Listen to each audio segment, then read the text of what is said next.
കുറേ നാളായിട്ടുള്ളൊരാഗ്രഹമാണ് ഇങ്ങനൊരു work space. അപ്പോൾ സിമ്പിളായിട്ട് ചെറിയ രീതിയിലൊന്ന് ഡെസ്ക് മേക്ക് ഓവർ ചെയ്യാം. വാളിൽ ചെയ്യാൻ തീരെ താല്പര്യമില്ലാത്തതുകൊണ്ട് തന്നെ കട്ടിയുള്ളൊരു കാർഡ്ബോർഡിൽ വാൾപേപ്പർ ഒട്ടിച്ച് കൊടുക്കുകയാണ് ചെയ്തിട്ടുള്ളത്. സിമ്പിളായിട്ടുള്ളൊരു വർക്കിംഗ് സ്പേസ് ചെയ്യാമെന്ന് വിചാരിച്ചുകൊണ്ട് തന്നെ കുറച്ച് പോസ്റ്റേഴ്സ് പ്രിൻറ്റ് ചെയ്തിട്ട് എടുത്തിട്ടുണ്ട്. ഇങ്ങനെ ടാബിൽ സെറ്റ് ചെയ്യുമ്പോൾ പേർപ്പിൾ തീമിൽ ചെയ്യണമെന്നാണ് ആദ്യം വിചാരിച്ചിട്ടുണ്ടായത്. പക്ഷേ എങ്കിൽ 24 മണിക്കൂറും കുത്തിയിരിക്കുന്ന ഒരു സ്ഥലമാണ് എൻ്റെ ഈ ഒരു റൂം. അപ്പോൾ പിന്നെ വേറെ റൂമിലാക്കി കഴിഞ്ഞാൽ ഇവിടുത്തെ ഒരു ഇത് കിട്ടില്ല. അപ്പോൾ അതുകൊണ്ട് തന്നെ പ്ലാൻ എ മാറ്റി പ്ലാൻ ബി പിടിച്ചു.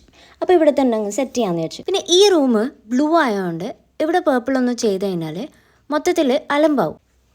അതുകൊണ്ട് തന്നെ പേസ്റ്റൽ ബ്ലൂവിൽ ചെയ്യാമെന്ന് വിചാരിച്ചു. ഇതാകുമ്പോൾ കുഴപ്പമില്ല, റൂമിനും മാച്ചാവും, പിന്നെ എസ്തെറ്റിക് വൈബും കിട്ടും. വാളിൽ ചെയ്യാൻ താല്പര്യമില്ല എന്ന് പറഞ്ഞത് ഈ പോസ്റ്റേഴ്സ് എല്ലാം വാളിൽ ഒട്ടിച്ച് കഴിഞ്ഞാൽ എന്തായാലും സ്ക്രാച്ച് ആവും. കാരണം വാൾ പുട്ടി ഇട്ടിട്ട് പെയിൻറ്റ് അടിച്ചുകൊണ്ട് തന്നെ എന്തായാലും അതിൻ്റെ ഒപ്പം ഇങ്ങനെ വരാൻ ചാൻസ് ഉണ്ട്. അപ്പോൾ അതുകൊണ്ടാണ് ഇങ്ങനെ വാളിൽ ചെയ്യാണ്ട് ഇതേപോലെ ഒരു കാർഡ്ബോർഡിൽ വാൾപേപ്പർ ഒട്ടിച്ചിട്ട് ചെയ്യാമെന്ന് വിചാരിച്ചത്. അപ്പോൾ എന്നെപ്പോലെ വാളിൽ ചെയ്യാൻ ഇഷ്ടമില്ലാത്ത ആൾക്കാർക്ക് ഇങ്ങനെ വേണമെങ്കിൽ ചെയ്യാം.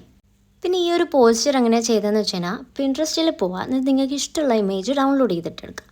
എന്നിട്ട് ക്യാൻവയിൽ A3 ഒന്ന് സെറ്റ് ചെയ്തിട്ടെടുക്കുക, എന്നിട്ട് പ്രിൻറ്റ് ചെയ്തെടുക്കുക. അപ്പോൾ അത്രയേ ഉള്ളൂ. ഈ ഒരു പോസ്റ്റേഴ്സ് ഫ്ലിപ്കാർട്ടിലും ആമസോണിലും 150 അബവ് ഉണ്ട്. അപ്പോൾ ഞാനിവിടെ എടുത്തിട്ടുള്ളത് ഒരു ഷീറ്റിന് 25 ആണ്. അങ്ങനത്തെ 2 ഷീറ്റാണ് എടുത്തിട്ടുള്ളത്. അപ്പോൾ ടോട്ടൽ 50 ആയിട്ടുള്ളൂ. അപ്പോൾ അതുകൊണ്ടാണ് ഞാൻ പറഞ്ഞത് ഭയങ്കര അഫോർഡബിൾ ആണ് ഇങ്ങനെ ചെയ്യാൻ. അപ്പോൾ നിങ്ങൾക്ക് ഇഷ്ടമുള്ള ഓർഡറിൽ ഒട്ടിച്ചെടുക്കാം.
ഇതിൽ വെച്ച ഓർഗനൈസറെല്ലാം ഞാൻ തന്നെ ചെയ്തതാണ്. ബട്ട് ആ വീഡിയോയും കൂടി ഇതിലിടുമ്പോൾ ഭയങ്കര ലോങ് വീഡിയോ ആയിപ്പോവും. അതുകൊണ്ട് തന്നെ ആ വീഡിയോ പിന്നിടാം. അപ്പോൾ ഈ ഒരു ടാബിൽ സെറ്റ് ചെയ്തത് നിങ്ങൾക്ക് ഇഷ്ടമായോ എന്നുള്ളതൊന്ന് പറയാം.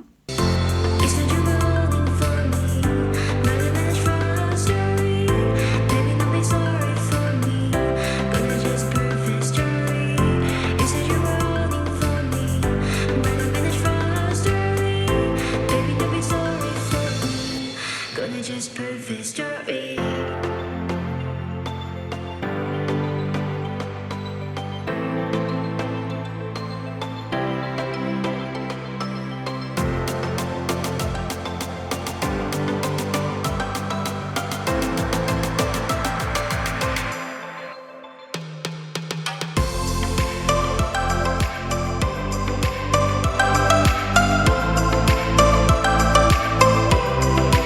അപ്പോൾ റൂമിൻ്റെ ഈ ഒരു സൈഡിലായിട്ടാണ് ടാബിൾ ചെയ്തിട്ടുള്ളത്. അപ്പോൾ ഈ ഒരു വീഡിയോ നിങ്ങൾക്ക് ഇഷ്ടമായാൽ ലൈക്ക് ചെയ്യുക. പിന്നെ സിമ്പിളായിട്ട് ചെയ്ത ഈ ഒരു ഡെസ്ക് മേക്ക് ഓവർ എങ്ങനെ ഉണ്ട് എന്നുള്ളതൊന്ന് കമൻറ്റ് ചെയ്യുക. വീഡിയോ ആദ്യമായിട്ട് കാണുന്ന ആൾക്കാരാണെങ്കിൽ ഒന്ന് സബ്സ്ക്രൈബ് ചെയ്യുക.